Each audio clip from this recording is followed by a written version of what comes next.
السلام على من لا نبي بعده وعلى آله وأصحابه الذين أوفوا عهده أما بعد فأعوذ بالله من الشيطان الرجيم بسم اللہ الرحمن الرحیم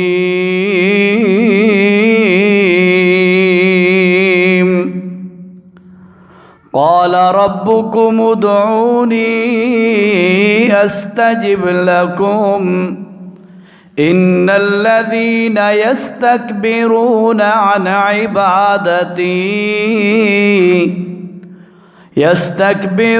عن عبادتي سيدخلون جهنم داخرين سبحان ربك رب العزة عما يصفون وسلام على المرسلين والحمد لله رب العالمين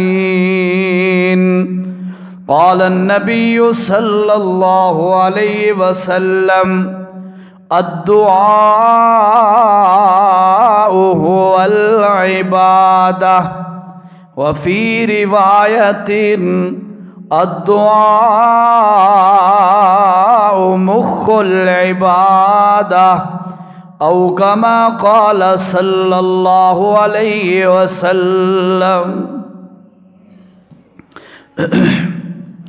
گزشتہ 6 جمعوں سے نماز کے متعلق آپ کے سامنے چند چیزیں بیان کی گئیں، نماز کا ترجمہ اور جو ضروری باتیں تھیں اضافی وہ بھی بیان کر دی گئیں۔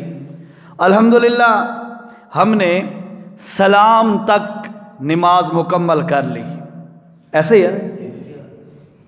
بس اب اللہ سے دعا ہے اللہ ہماری وہ جو محنت ہے 6 ہفتوں کی 6 جمعوں کی، اللہ ہماری وہ کاوش قبول فرمائے اور اللہ ہماری نمازوں کو صحیح فرمائے۔ اصل بات تو بھائیو عمل کی ہے۔ آپ کو انفارمیشن ہو گئی، آپ نے پہلے بھی سنا تھا، علماء سے سنا ہوگا یقیناً، اور میں نے بھی آپ کے سامنے پیش کیا، لیکن ضروری یہ ہے کہ عمل، علم کے بعد عمل بندے کے اندر آ جائے۔ تو مجھے امید ہے، میں آپ سے امید کرتا ہوں کہ آپ ساتھیوں نے ان معنی اور مفاہیم اور ان جو چیزیں میں نے آپ کے سامنے ذکر کی تھیں، اب آپ ان کو ذہن میں رکھ کر نماز پڑھتے ہوں گے انشاءاللہ۔ مجھے آپ سے امید ہے، کیونکہ مسلمان کا ذوق ہوتا ہے کہ وہ عمل کی کوشش کرتا ہے۔ سلام کے بعد جب بندہ سلام پھیر لیتا ہے، اس کے بعد اگلا مرحلہ شروع ہو جاتا ہے، اور وہ اس کو جو ہمارے ہاں معروف ہے اور ہے بھی اسی طرح حقیقت میں، اسے دعا کہتے ہیں۔ دعا جو ہی بندہ نماز کا سلام پھیرتا ہے اس کے بعد دعا کی جاتی ہے۔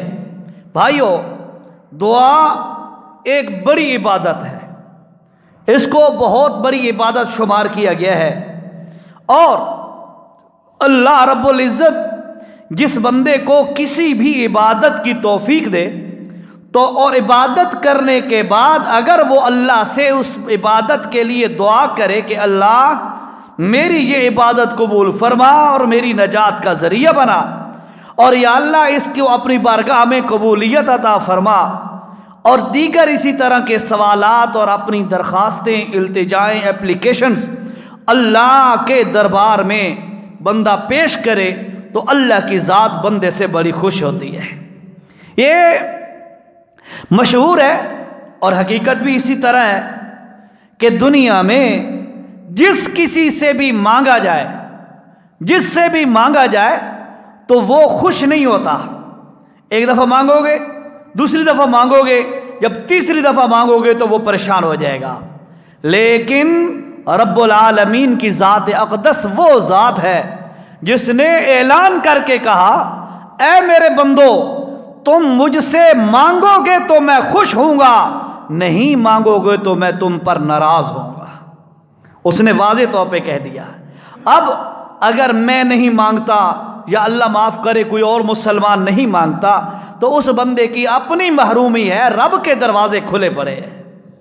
اس لیے نماز کے بعد جو سب سے بڑا عمل ہوتا ہے بھائیو وہ دعا کا ہوتا ہے، ٹھیک ہے؟ تو دعا بڑی عبادت ہے۔ اسی دعا کے متعلق میں آپ کے سامنے کچھ آیتیں پیش کرتا ہوں اور کچھ حوالہ جات دیگر پیش کرتا ہوں تاکہ ہمیں پتہ چلے دعا کتنی اہم چیز ہے۔ دعا میرے بھائیو مومن کا ہتھیار ہے، دعا مومن کا ہتھیار ہے، اور وہ اللہ کے دربار میں درخواست پیش کر کے دعا کر کے اپنے اللہ سے اپنی قسمت کے فیصلے کروا سکتا ہے۔ لیکن ہمیں ڈھنگ نہیں آتا، ہم دوستوں سے اپنی سپورٹ لے لیتے ہیں لیکن اللہ سے مدد نہیں مانگتے، دوستوں کے سامنے اپنی مجبوریاں اور پریشانیوں کا اظہار کرتے ہیں، یار مجھے فلاں تنگی ہے، مجھے فلاں پریشانی ہے، مجھے فلاں اس وقت دکھ ہے، لیکن اپنے رب کے سامنے مصلی بچھا کر 2 رکعت نفل پڑھ کے رب سے باتیں بندہ نہیں کرتا۔ حالانکہ نماز میرے بھائیوں سب سے پہلے ہمیں دعا کا طریقہ سکھاتی ہے۔ آپ کو میں نے بتایا تھا، آپ کو یاد ہوگا، سورۃ فاتحہ یہ ہے بھی دعا کا طریقہ کہ بندہ اللہ سے کیسے مانگے اور کیا چیز مانگے، یہ دعا کا طریقہ بتایا جا رہا ہے۔ اللہ کی تعریفیں کرنا، اللہ کی حمد و ثنائیں کرنا، اس کے بعد اللہ سے اپنی درخواست پیش کرنا، یہ ایک شریعت ہمیں بتلاتی ہے۔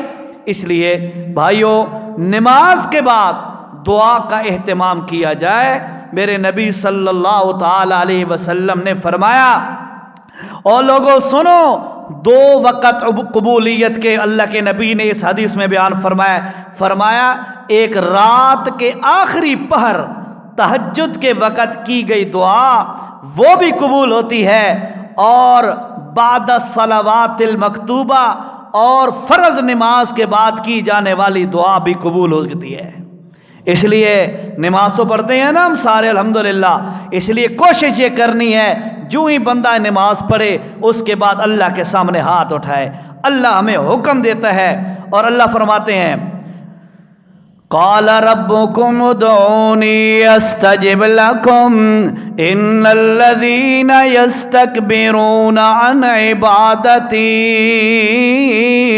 سيدخلون جهنم داخرين۔ قال تمہارے رب نے کہا ہے ادعونی، میں اللہ کے سامنے ہاتھ پھیلائے کرو، اللہ کے سامنے اپنی اوزاری پیش کیا کرو، اللہ کے سامنے اپنے دکھ اور درد دل پیش کیا کرو، اللہ کے سامنے اپنی ضروریات کا سوال رکھا کرو۔ اللہ فرماتے ہیں ادعونی، میں اللہ سے مانگا کرو میرے بندو، تمہیں مانگنا اچھا لگتا ہے، مجھے دینا اچھا لگتا ہے۔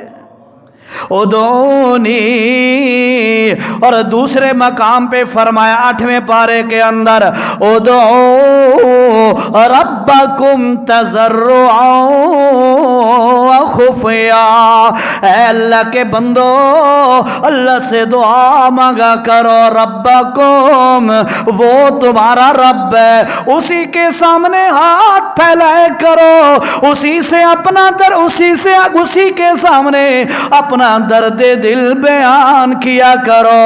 ادعو ربکم، اپنے رب کو پکارا کرو، قل اللہ، قل ادعو اللہ،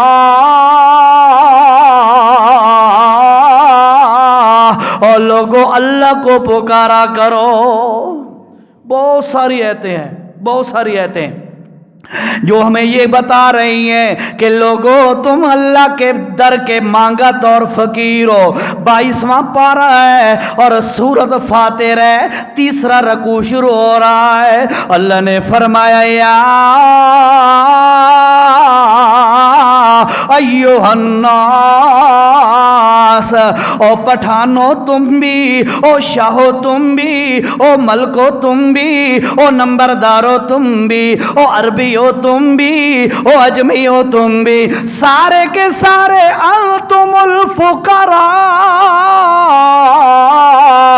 تم سارے فقیر ہو اللہ کے دربار کے، سارے فقیر، اور صرف انسان نہیں، صرف انسان نہیں، صرف انسان نہیں، سورت رحمان کے اندر دوسرے رکوع شروع ہوتا ہے اور تیسری چوتھی نمبر کی آیت ہے، اللہ نے فرمایا یسألو من فی السماوات والارض کل یوم ہوا فی شان، یسألو سوال کرتی ہے کون سی چیز، من فی السماوات والارض، زمین و آسمان کی ساری مخلوق اللہ سے مانگتی ہے، ساری مخلوق کس سے مانگتی ہے؟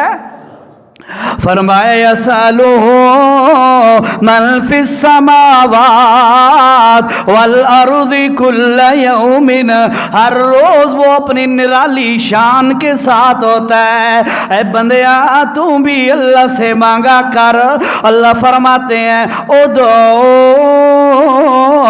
ربکم، اے بندیو اپنے رب کو پکارا کرو، تضرعا بڑی عاجزی کے ساتھ، اے نہیں ٹوٹل نہیں پورا کرنا چاہیے، ہاتھ اٹھائے اللہ مجھے ٹکر دے، مجھے پتر دے، مجھے فلاں چیز دے، شہنشاہوں کی طرح نہ مانگا کرو، بلکہ فقیروں اور فقیروں کی طرح مانگا کرو۔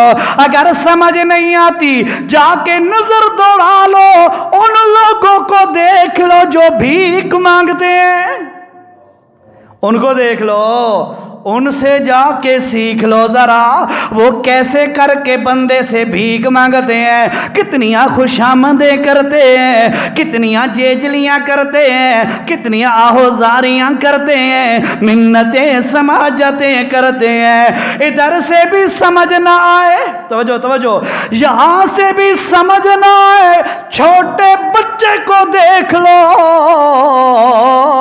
وہ اپنی ماں باپ سے کیسے رو رو کر مطالبہ منوا لیا کرتا ہے، کبھی بچے کو دیکھ لو، فرمایا او بندو ادعو ربکم تضرعا، اپنے رب کے سامنے آکڑ خانی سے نہیں، تکبر اور بڑائی سے نہیں، اور جارحانہ انداز سے نہیں، اللہ سے جب بھی مانگا کرو آنسو بہا لیا کرو، رونے جیسی شکل بنا لیا کرو، ادب کے ذریعے ادب سے بیٹھ جایا کرو اور اللہ سے مانگ لیا کرو۔ اللہ پاکا تو جو کہتا ہے مجھ سے دعا مانگو، لوگوں کو سنا سنا کر مانگا کریں یا کیسے مانگا کریں، سپیکر پہ چڑھ کے پورے محلے کو پریشان کرتے رہیں اور تجھ سے دعا مانگتے رہیں، اللہ فرماتے ہیں اگر مجھ سے دعا مانگنی ہے تضرعا و خفیہ طور پر دل دل میں پکارنا تیرا کام ہے، اور تیری مدد کو پہنچنا تیرے اللہ کا کام ہے۔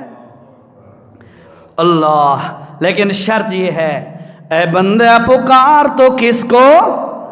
ایک اللہ کو پکارا کر۔ اللہ نے فرمایا قال ربکم، تمہارا رب کہتا ہے ادعونی استجب لکم، اللہ فرماتے ہیں مجھے پکار، میں تیری پکار پر لبیک کہہ کر حاضر ہو جایا کروں گا۔ بنی اسرائیل کا مشہور و معروف واقعہ ہے، فرمایا اللہ کے پاک پیغمبر بولو بولو صلی اللہ، پھر کہو صلی اللہ علیہ وسلم نے فرمایا ایک بندہ 70 سال کی عمر تک ایک بت کو پکارتا رہا، یا صنم یا صنم یا صنم یا صنم، پکارتا رہا، کوئی جواب نہیں آتا، کیوں؟ اللہ کے علاوہ دعا سننے والا کوئی نہیں۔ مانتے ہو؟ اللہ کے علاوہ پکارے سننے والا اور کوئی نہیں. وہ پکارتا رہا 70 سال تک پکارتا رہا. 70 سال بعد غلطی سے، بھولے سے اور غلطی سے زبان سے نکل گیا یا سمد، یا سمد، یا سمد، اس کی زبان سے نکل گیا. ساتوں آسمانوں میں صدا کی گونج اٹھی، لبیک لبیک لبیک، اے میرا بندہ میں حاضر، اے میرا بندہ میں حاضر، میرا بندہ میں حاضر.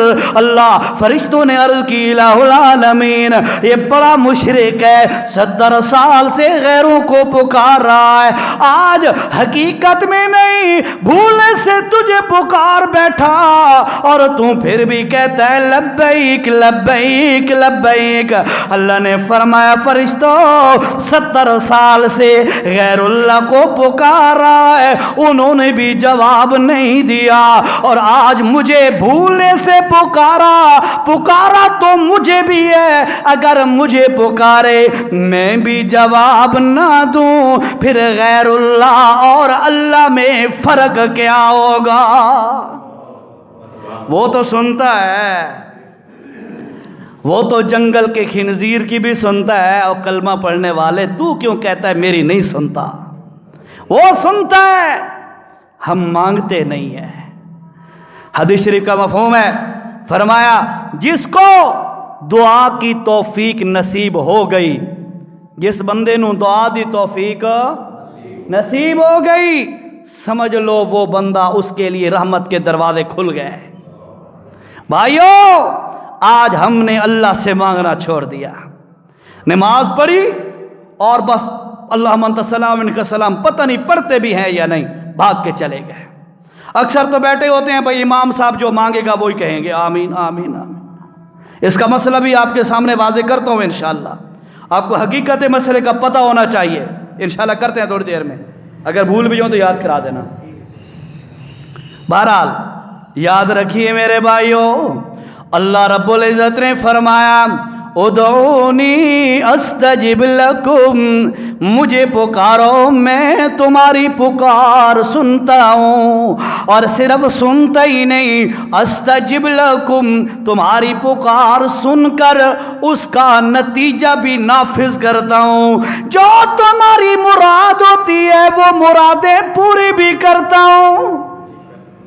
ایک عورت آئی، توجہ سے سنیے گا ذرا بات، ایک عورت آئی اللہ کے پاک پیغمبر صلی اللہ، ذرا آپ خود اب پڑھ لیا کریں، اللہ کے پاک پیغمبر صلی اللہ علیہ وسلم کے گھر اللہ کے نبی علیہ السلام کا حضرت سیدہ عائشہ صدیقہ رضی اللہ تعالیٰ عنہ سر دھو رہی تھی. آپ کا نبی علیہ السلام کا سر مبارک حضرت عائشہ دھو رہی تھی.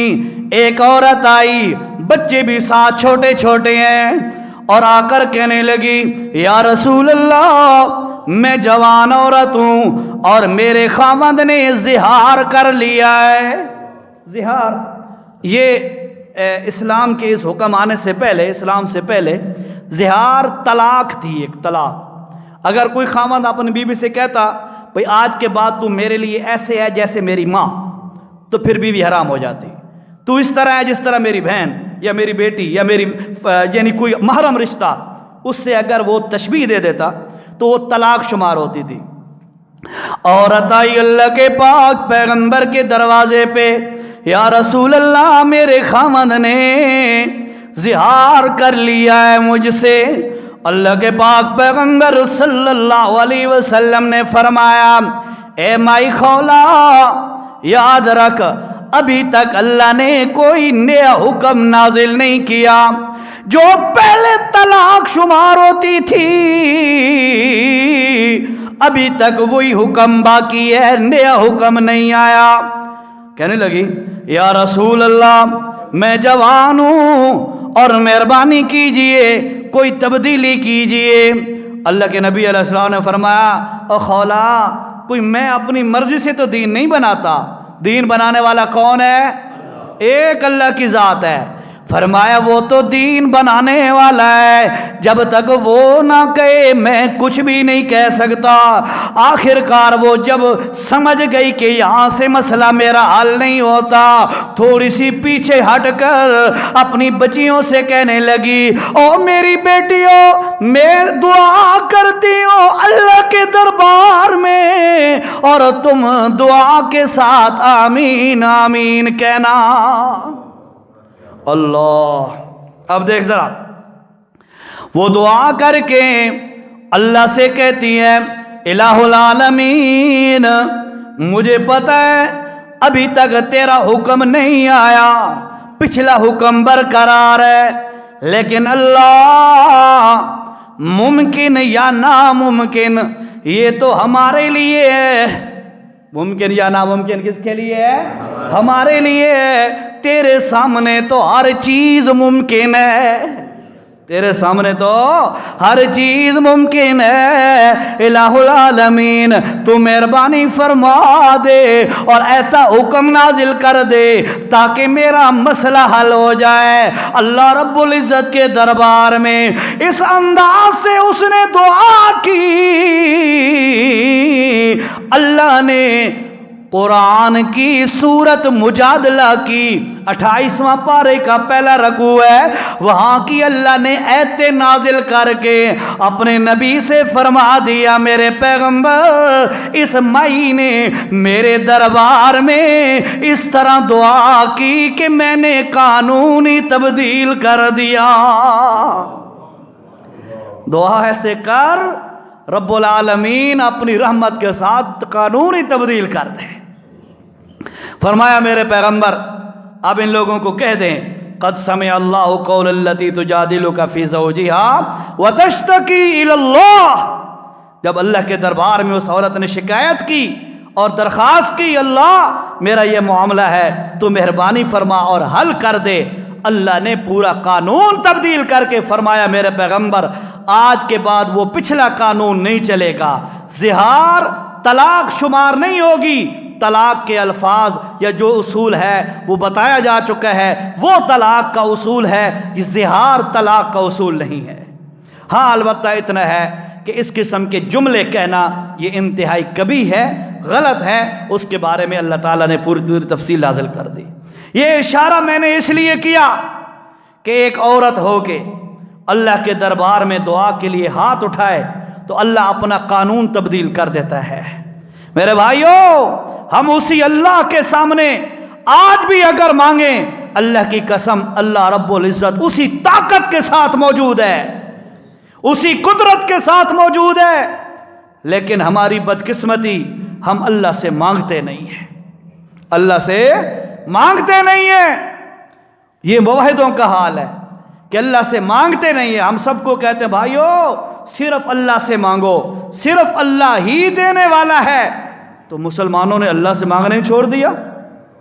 باقی رہا مسئلہ سمجھیے گا ذرا، ایک ہے اللہ سے مانگنا، ایک ہے کسی اور سے مانگنا، کسی اور کے ریفرنس سے، کسی اور کے ذریعے سے مانگنا یا کسی اور سے مانگنا۔ یاد رکھو کسی اور سے مانگنا یہ حرام ہے، یہ حرام ہے، یہ شرک ہے، یہ غلط ہے۔ اللہ کے دربار میں اپنی درخواست پیش کر، اللہ کے سامنے اپنی مناجات پیش کر، اللہ رب العزت اس کو قبولیت عطا کر کے تیرے سارے مسئلے حل کر دے گا۔ ٹھیک ہے جی۔ اور غیر اللہ سے مانگنا یہ حرام اور شرک ہے۔ اس لیے اللہ رب العزت نے سورۃ جن 29واں پارہ اس میں اللہ نے کیا فرمایا؟ وَأَنَّ الْمَسَاجِدَ لِلَّهِ، اور لوگوں مسجدیں اللہ کا گھر ہے۔ مسجدیں کس کا گھر ہے؟ اللہ کا گھر ہے۔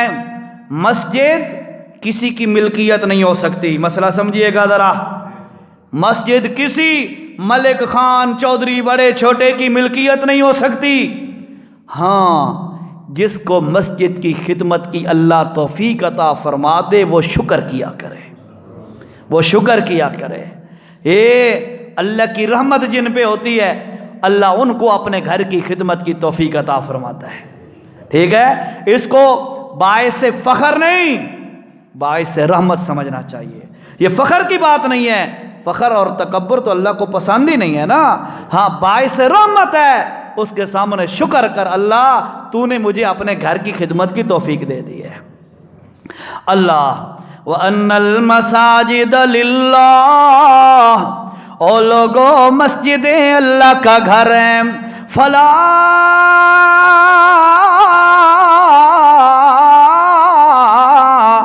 تَدْعُوا مَعَ اللَّهِ أَحَدًا.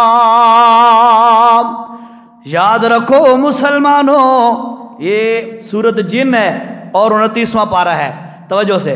وَأَنَّ الْمَسَاجِدَ لِلَّهِ، مسجدیں اللہ کا گھر ہے، فَلَا تَدْعُوا، اللہ کے گھر میں تم کسی اور کو نہ پکارنا، کسی نبی کو، ولی کو، بڑے کو، چھوٹے کو یہاں بیٹھ کے نہ پکارنا. یہ اللہ کا گھر ہے، یہاں پر صرف کس کو پکارنا ہے جی؟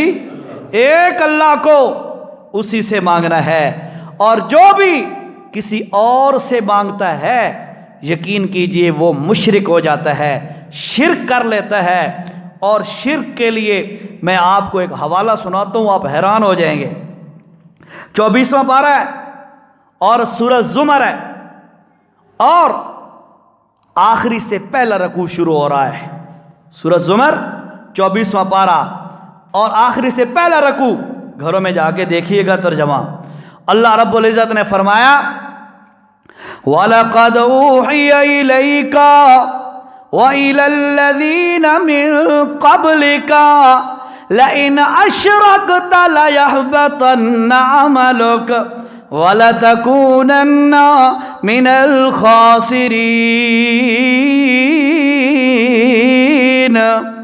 توجہ سے، وَلَقَدْ، اور البتہ تحقیق، یعنی اللہ فرماتے ہیں مجھے اللہ ہونے کی قسم ہے، اوحیا وحی کی گئی ہے، الیکا تیری طرف میرے نبی جی صلی اللہ علیہ وسلم، اے میرے پیغمبر تیری طرف بھی وحی کی گئی ہے، وَإِلَى الَّذِينَ مِن قَبْلِكَ، اور تجھ سے پہلے جتنے بھی رسول اور نبی آئے ان سب کی طرف وحی کی گئی ہے.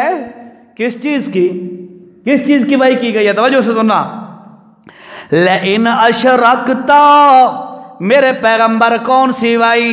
فرمایا لئن، اگر اشرکت، آپ نے شرک کر لیا.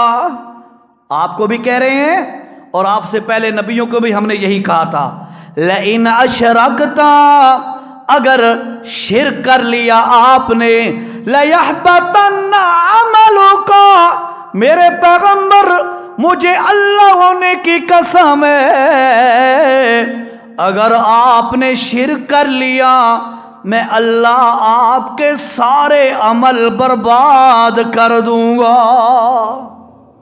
اللہ، حوالہ میں آپ کو بتا رہا ہوں، دوبارہ سنیے گا. 24واں پارہ سورۃ زمر اور آخری سے پہلا رکوع، 2-3 آیتیں پہلی آپ دیکھیں، ساری چیز سامنے آ جائے گی. یہ قرآن اللہ کا نازل کردہ ہے نا، کوئی یہ دیوبندیوں، سنیوں، بریلویوں، شیعہ، وہابی، اہل حدیث کا تو نہیں ہے نا علیحدہ کوئی، سب کا ایک ہی قرآن ہے.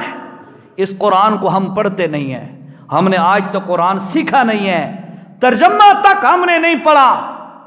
نتیجہ کیا نکلا؟ کوئی مولوی آ کے قرآن کی بات بتائے تو ہمیں بڑی عجیب سی لگتی ہے، یہ تسا سنی بھی نہیں آج تک جی. حالانکہ خود قرآن پڑھے، تھوڑی سی محنت کرے. یاد رکھیے جب کوئی دلیل دے اس کا طریقہ کار یہ ہوتا ہے کہ دلیل سننے کے بعد بندہ اس دلیل کو دیکھے کیا واقعی دلیل ٹھیک ہے یا غلط. اگر دلیل ٹھیک ہو اس کو پھر مان لینا چاہیے، غلط ہو تو پھر جس نے دی ہے اس کو پکڑنا چاہیے. ٹھیک ہے، تو میں تو الحمدللہ آپ کو بارہا کہہ چکا ہوں، میرا کوئی ریفرنس، کوئی حوالہ غلط ہو تو آپ مجھے پکڑیے گا، کھڑے ہو کے مجھے کہیے گا تو جھوٹ بول رہا ہے، مسجد میں اور مصلی رسول پر کھڑے ہو کے تو نے غلط بیانی کی تھی. اللہ کی قسم میں آپ کے لیے سچ نہیں بولتا، میں اللہ کو راضی کرنے کے لیے سچ بولتا ہوں. ٹھیک ہے، میں نے اگر اللہ نہ کرے، اللہ محفوظ رکھے، جھوٹ بولا، آپ کا تو نقصان ہوگا یا نہیں؟ میری آخرت برباد ہو جائے گی. میں اپنی آخرت بچانی ہے اور میرے ذمے اللہ نے ڈیوٹی لگائی ہے. چھوٹا سا علم کا چھوٹا سا کروڑواں اربواں حصہ دے کر جو میری ڈیوٹی لگی ہے میں تو وہ ڈیوٹیاں نبھا رہا ہوں بھائیو. اس لیے آپ سے گزارش ہے آپ بھی اپنی ڈیوٹی نبھایا کریں. کوئی حوالہ سمجھ میں نہ آ رہا ہو جو دیا جاتا ہے ریکارڈنگ ہوتی ہے یہ اسی لیے ہوتی ہے کہ چلو اگر کوئی بندہ دیکھے کہ یار عزیر نے یہ بات کی تھی حوالہ نہیں دیا تھا یا حوالہ کون سا دیا تھا جا کے دیکھے تلاش کرے. آج کل تو مسئلہ ہی کوئی نہیں ہے اپنے علماء سے پوچھے. اللہ نے فرمایا میرے پیغمبر اگر آپ بھی شرک کر بیٹھے نا امن نبوت کا خیال نہیں رکھنا آپ کی ساری نیکیاں ختم کر دینی ہے. ایمان سے بتاؤ جب نبی کی نبوت اور نبی کی نیکی نہ بچ سکے اللہ نہ کرے شرک آ جائے میری تیری نیکیاں بچ سکتی ہیں؟ نہ نمازیں نہ روزے نہ تلاوتیں نہ حج نہ زکوٰۃ نہ کوئی اور عبادت بچ سکتی ہے؟ نہیں بچ سکتی. اس لیے میرے بھائیوں سب سے بڑی جو میں آج کے موضوع جو میرا ہے وہ یہ ہے اللہ سے دعا کرنا. یہ سیکھ لو یہ مومن کا بہت بڑا ہتھیار ہے بہت بڑا ہتھیار ہے. اللہ اکبر. اللہ نے فرمایا میرے پیغمبر 20واں پارہ ہے پہلا رکوع ہے 4-5 نمبر کی آیت ہے دیکھ لیجئے گا. کیونکہ میرا ایک ہاتھ کام کر رہا ہے دوسرا بند ہوا ہے اس لیے میں مجبور ہوں قرآن کھول کے آپ کو نہیں بتا سک رہا. میں آپ کو وہ رکوع بتا دیتا ہوں یا وہ ساتھ والی آیتیں بتا دیتا ہوں آپ دیکھ سکتے ہیں گھروں میں جا کر. 20واں پارے کا پہلا رکوع ہے اور 3-4 نمبر کی آیت ہے. اللہ نے فرمایا امن یجیب المضطر اذا دعا. امن کون ہے؟ امن کا معنی کون ہے؟ یجیبو جو قبول کرتا ہے لبیک کہتا ہے پکاریں سنتا ہے المضطر کوئی بھی مجبور بندہ جب پکارے. اللہ مجبور بندے کی دعا کو کون سنتا ہے؟ امن کون ہے یجیب المضطر اذا دعا.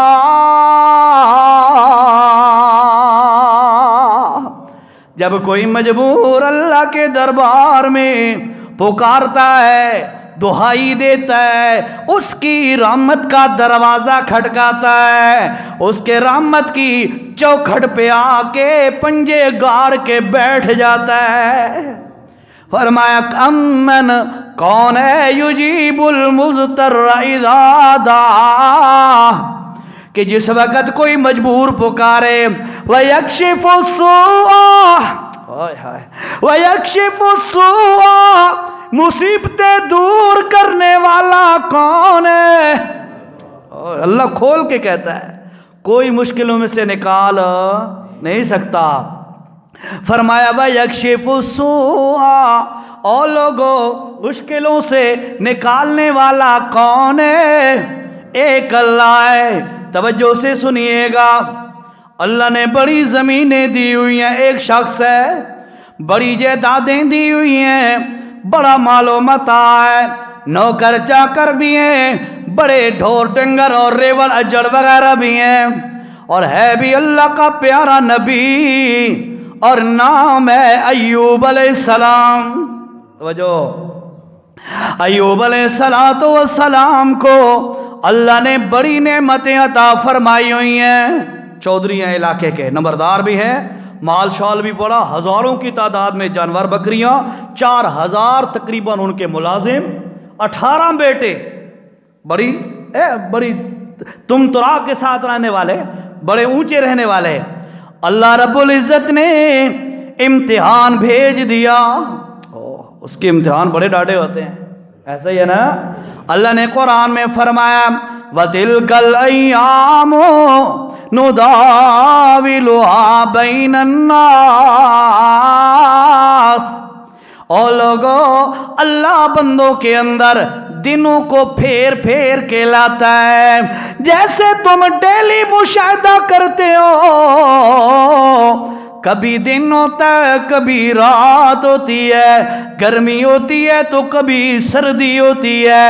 اسی طرح میرے بھائیوں یاد رکھیے نا کبھی خوشیاں ہوتی ہیں کبھی غم ہوتے ہیں، کبھی دکھ ہوتے ہیں کبھی سکھ ہوتے ہیں، کبھی غربت ہوتی ہے کبھی مال کی ریل پیل ہوتی ہے۔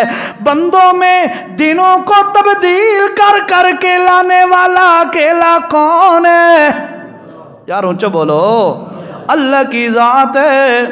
ایوب علیہ السلام بڑے مالدار، صحت بھی ہے، جوانی بھی ہے، 18 بیٹے بھی، اولاد بھی ہے۔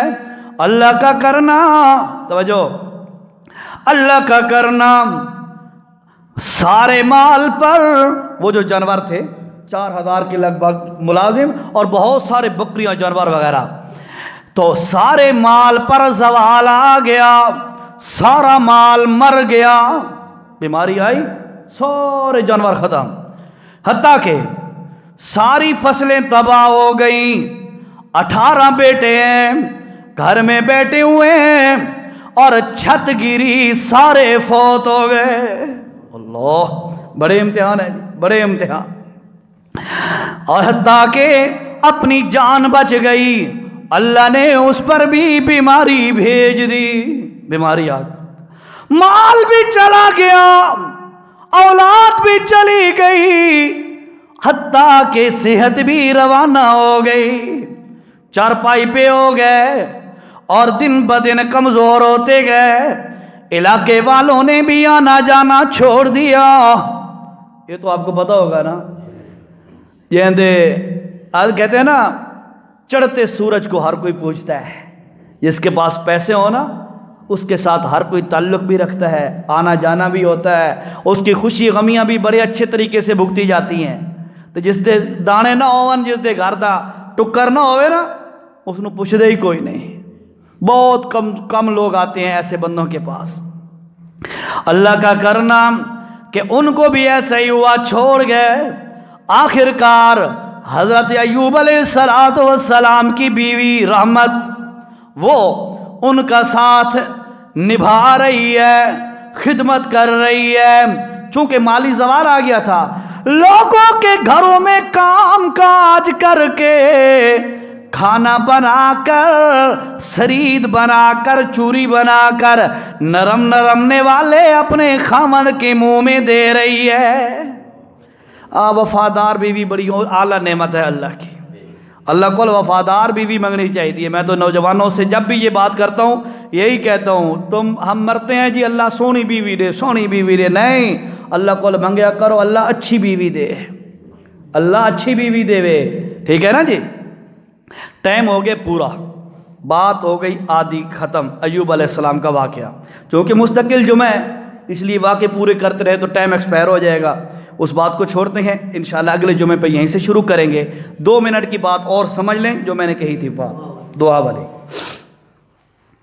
فرض نماز سلام پھیرنے کے بعد دعا کی قبولیت کا وقت ہے۔ میرے جملے انتہائی توجہ سے سنیے گا، میری آپ سے درخواست ہے، کیونکہ غلط فہمی اس وقت پیدا ہوتی ہے جب بندہ پوری توجہ سے سنتا نہیں ہے، پھر خود بندہ قیاس کر دیتا ہے، خود بندہ کوئی نہ کوئی رائے قائم کر دیتا ہے، اس سے نقصان ہوتا ہے۔ توجہ سے سنیے گا، فرض نماز سلام پھیرنے کے بعد جو وقت ہے وہ دعا کی قبولیت کا وقت ہے۔ اللہ کے رسول صلی اللہ تعالی علیہ وسلم سے اس موقع پر دعا کا مانگنا ثابت ہے، ٹھیک ہے، اور مانگنی بھی چاہیے۔ میں نے آپ کو شروع میں ایک حدیث سنائی، آپ صلی اللہ علیہ وسلم نے فرمایا، لوگو سحری کا وقت جو ہوتا ہے نا، تہجد کا وقت، وہ دعا کی قبولیت کا وقت ہوتا ہے، اور بعد الصلوات المکتوبہ، فرض نماز کے بعد جو وقت ہوتا ہے یہ دعا کی قبولیت کا وقت ہوتا ہے۔ یاد رکھیے گا، میں بار بار یہ جملہ کہہ رہا ہوں جو آگے میں نے ایک مسئلہ بتانا ہے، یہ دعا کی قبولیت کا وقت ہوتا ہے، اس وقت مانگنی چاہیے، اور آپ سے بھی گزارش ہے مانگ کے جایا کرو، ٹھیک ہے۔ اب رہا مسئلہ بھائی امام دے نال منگنا دعا ضروری ہے یا نہیں؟ بھائی امام ہاتھ چاہے تے اساں بھی ہاتھ چاواں، امام دعا بس کیتی ہے تے اساں بھی بس، یہ جو طریقہ کار ہے یہ غلط ہے، ایسا بالکل ثابت نہیں ہے، کہیں سے بھی ثابت نہیں ہے۔ مسئلہ سمجھیے گا، میں اپنی بات بتاؤں آپ کو، میرے بازو کا فریکچر ہے، آپ کو پتہ ہے، میں نے دعا مانگنی ہے، یا اللہ میرا بازو ٹھیک کر دے، میری ہڈی ٹوٹی ہوئی ہے، یا اللہ تو آپ مہربانی فرما۔ آپ میں سے کوئی بندہ بیٹھا ہے، اس کی شادی ابھی ہونی ہے، اس نے کہنا ہے یا اللہ میری شادی ہو جائے۔ کسی کو روٹی کی ضرورت ہے، کسی کو پیسے کی ضرورت ہے، کسی کو صحت کی ضرورت ہے، کسی کو کیا ضرورت ہے۔ آپ امام کے پیچھے ہاتھ اٹھا کے چپ کر کے بیٹھے ہوتے ہیں، امام منہ پہ ہاتھ پھیرتے ہیں، امام اپنے لیے مانگ رہا ہوتا ہے، آپ سمجھتے ہیں ہمارے لیے مانگ رہا ہے۔ بھائی امام کی اپنی ضروریات، آپ کی اپنی اپنی ضروریات ہیں، ایسا ہی ہے نا؟ ہاں، ہر بندے کی اپنی حاجات اور ضروریات ہیں، تو ہر بندہ اللہ کے دربار میں اپنی حاجات رکھے۔ شریعت تو کہتی ہے فرض نماز کے بعد قبولیت کا وقت ہے، اور ہم نے کیا کیا؟ بس امام نے ہاتھ اٹھایا، ہم نے بھی اٹھایا، امام نے منہ پہ ہاتھ پھیرا، ہم نے بھی پھیرا، بات ختم ہو گئی، نہ کچھ مانگا نہ اللہ نے کچھ دیا۔ پھر بندہ مانگے تو اللہ دے۔ اس لیے میں آپ سے گزارش کروں گا، فرض نماز کا سلام پھیرنے کے بعد اپنی دعا مانگا کرو۔ امام چاہے آدھے منٹ کی دعا مانگے، اللہ کرے گھنٹے کی دعا مانگے، آپ میں سے ہر بندے کی اپنی مرضی سے دعا مانگنی چاہیے اور کھل کے مانگنی چاہیے۔ اللہ سے مانگنے میں کوئی شرم نہیں ہے، لیکن امام کے انتظار میں بیٹھ جانا، بھئی امام منگسیدہ سا منگسا، اللہ کی قسم ہے جہاں تک میں نے تحقیق کی ہے، مجھے آج تک ایک دلیل بھی نہیں ایسی مل سکی جس میں یہ بات ثابت ہو کہ اللہ کے نبی اور صحابہ کرام فرض نماز کے بعد اکٹھی دعا مانگتے تھے اور نبی علیہ السلام ختم کرتے تو صحابہ بھی ختم، ایسا بات نہیں ہے، بالکل اجتماعی دعا نہیں ہے، ٹھیک ہے؟ ہاں امام اپنی مانگ رہا ہے، آپ اپنی مانگ رہے ہیں، کٹھے ہاتھ چائی بیٹھے ہوتا ہے، علیحدہ گل ہے، دیکھا نہیں۔ لیکن اے جو بات میں نے آپ کو پہلے بتائی ہے نا، بھئی امام ہاتھ چاہے تسم ہاتھ چاہا، امام ہاتھ تلے کرے تسم بھی تلے کرا، یہ ثابت نہیں ہے۔ آج کے بعد آپ نے اپنی مانگیں گے نا انشاءاللہ، اپنی مانگنے میں کیا ایشو ہے؟ میں نے آپ کو پہلے کہا تھا تھوڑی دیر پہلے کہ فرض نماز کے بعد دعا کی قبولیت کا وقت ہے، یہ میں اس لیے بار بار ریپیٹ کر رہا ہوں۔ ہم کہتے ہیں نا یار امام نال دعا منگنا ضروری نہیں، تو لوگ آتے ہیں یہ دعا دے منکر ہو گئے ہیں، پراپیگنڈا ہوتا ہے نا، شیطان پھر تھوڑا اور چپر رہتا ہے بندے نو، بھئی یہ جو دعا کے منکر ہیں، اللہ کی قسم دعا کے منکر نہیں ہے۔ ہم تو کہتے ہیں یہ قبولیت کا مقام ہے، مانگو، لوگ مانگتے نہیں ہیں۔ آپ اپنی بے شک آج صبح کی نماز دیکھ لیں، کل عشاء کی دیکھ لیں، آپ نے فرض نماز کے بعد کیا مانگا؟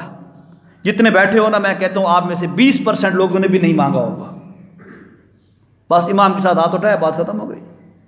یہ نماز کا موضوع چونکہ 6 جمعوں سے چل رہا ہے، آج موضوع چلا ہے دعا کا، زندگی رہی تو انشاءاللہ اللہ پاک خیر کرے اگلی جمعے اس موضوع کو مکمل کریں گے۔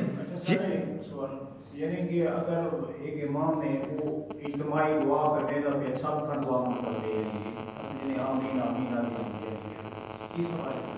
اگر بہت اچھا سوال ہے، انہوں نے کہا جی کہ اگر سمجھ لی سوال سب نے کہ امام اونچی اونچی دعا منگا رہا ہے اور ہم آمین آمین کہہ رہے ہیں، بات یہ ہے امام کے لیے بھی مسئلہ یہی ہے کہ امام بھی اپنی دعا آہستہ مانگے، امام اپنی دعا آہستہ مانگے۔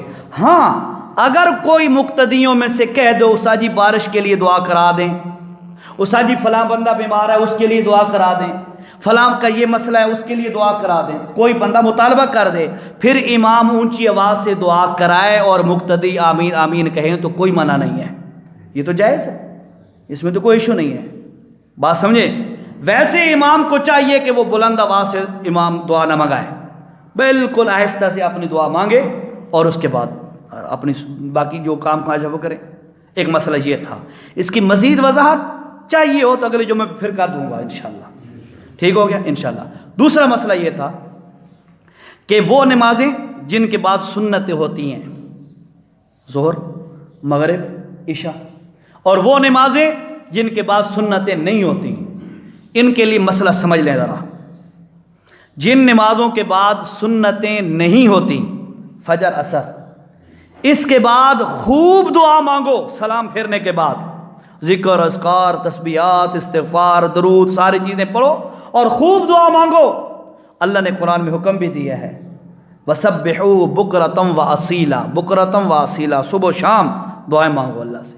اسی لیے فجر کے بعد بھی ہم تسبیحات پڑھتے ہیں نا، اور عصر کے بعد بھی پڑھتے ہیں نا، ٹھیک ہے؟ اس لیے ہوتا ہے کہ ہم نے صبح و شام اللہ کے حکم پر عمل کرنا ہے۔ اچھا، لیکن جن نمازوں کے بعد سنتیں اور باقی نماز ہوتی ہے اس کے متعلق مسئلہ یہ ہے، مسلم شریف کی حدیث ہے، سیدہ عائشہ صدیقہ رضی اللہ تعالی عنہ سے مروی ہے، جس کا مفہوم ہے، فرماتی ہیں کان رسول اللہ صلی اللہ علیہ وسلم، آپ صلی اللہ تعالی علیہ وسلم فرض نماز جس کے بعد سنتیں ہوتی اس کے بعد صرف اتنی مقدار بیٹھتے جتنی مقدار میں اللہم انت السلام والی دعا پڑھی جا سکتی ہے. سمجھے؟ اللہم انت السلام والی جو دعا ہے نا، جتنی ٹائم میں یہ پڑھی جا سکتی ہے. کتنا ٹائم لگتا ہے؟ اللہم انت السلام ومنک السلام تبارک یا ذا الجلال والاکرام. بس اتنی مقدار میں بیٹھنے کے بعد رسول اللہ صلی اللہ علیہ وسلم اپنی سنتوں میں اور باقی اس میں مشغول ہو جاتے تھے، عبادت میں. اس کے بعد یہ جو ہے کہ بعد الصلوات المکتوبہ، فرض نماز کے بعد دعا کی قبولیت کا وقت ہے. میرے بھائیو، یہ وقت وہی وقت ہے جب پوری نماز بندہ پڑھ لے، پوری نماز بندہ پڑھ لے. اور نماز پوری ہوتی ہے سنن اور نوافل اور وتر وغیرہ جو ساری چیزیں نماز کا حصہ ہیں، یہ پوری کرنے کے بعد بندہ دعا مانگے، وہ کھل کھلا کے دعا مانگے، کوئی منع نہیں ہے، بلکہ حکم ہے اس کا، اس کی تلقین کی گئی ہے. ٹھیک ہے، یہ دو مسئلے سمجھے ہیں آپ نے. میں دوبارہ مختصر عرض کروں، ٹائم اوور ہو گیا اس مسئلے کی وجہ سے. ایک تو یہ ہے فرض نماز کے بعد دعا کی قبولیت کا وقت ہے، ضرور مانگا کریں، ضرور مانگا کریں، اپنی درخواستیں التجائیں اللہ کے دربار میں رکھیں. دوسری بات یہ ہے امام کو چاہیے وہ بھی آہستہ مانگے اپنی دعا، اور مقتدی بھی اپنی اپنی دعا مانگیں. امام بھی شروع ہو جاتا ہے اور مقتدی بھی بیٹھے ہوتے ہیں، بس آمین آمین کہتے ہیں. امام ایک دو لفظ اللہ سے مانگتا ہے، بس اس کے ساتھ آمین ہو گئے، بات ختم ہو گئی. تواڈے مطالبے تر آ گئے نا، تواڈی ضروریات تر آ گئی، درخواستاں اللہ کول منگو. اللہ مینوں فلاں چیز چاہیے، تو دیون والا ہے، تو دے. تیں جو آکھیا میں دیون والا، اللہ سے تیرے دربار وچ منگدے پیا، سانو عطا کر. ٹھیک ہے، تو بندوں ساتھیوں، یہ میری گزارش ہے، اس پر عمل کریں. آپ بے شک تحقیق کریں. کسی کو حوالہ مل جائے بھائی یار فرض نماز کے بعد امام اور مقتدیوں نے لازمی دعا اکٹھی مانگنی ہے، وہ مجھے آ کے حوالہ دکھلائے، حوالہ صحیح ہوا اللہ کی قسم اسی ممبر سے میں اعلان کروں گا. بات ہی ختم ہو گئی، رولے جھگڑے والی گالی کوئی نہیں. لیکن نہیں ہے حوالہ، نہیں ہے. میں نے بڑی تحقیق کی ہے، پوچھا علماء سے، ساری تسلی کرنے کے بعد یہ بات عرض کر رہا ہوں. دوسری بات میں نے آپ کو عرض کی ہے کہ جن نمازوں کے بعد سنن وغیرہ ہوتی ہیں ان میں صرف مختصر سی دعا پڑھ کے اپنی سنت اور جو نوافل وتر وغیرہ پڑھنے وہ پڑھو، پھر اس کے بعد بیٹھ کے وہ لمبی چوڑی دعا مانگو. وہ بہت بہترین وقت ہوتا ہے، قبولیت کا وقت ہوتا ہے. اللہ سے دعا ہے اللہ عمل کی توفیق نصیب فرمائے. اگلے جمعہ پہ ٹائم پہ آئیے گا.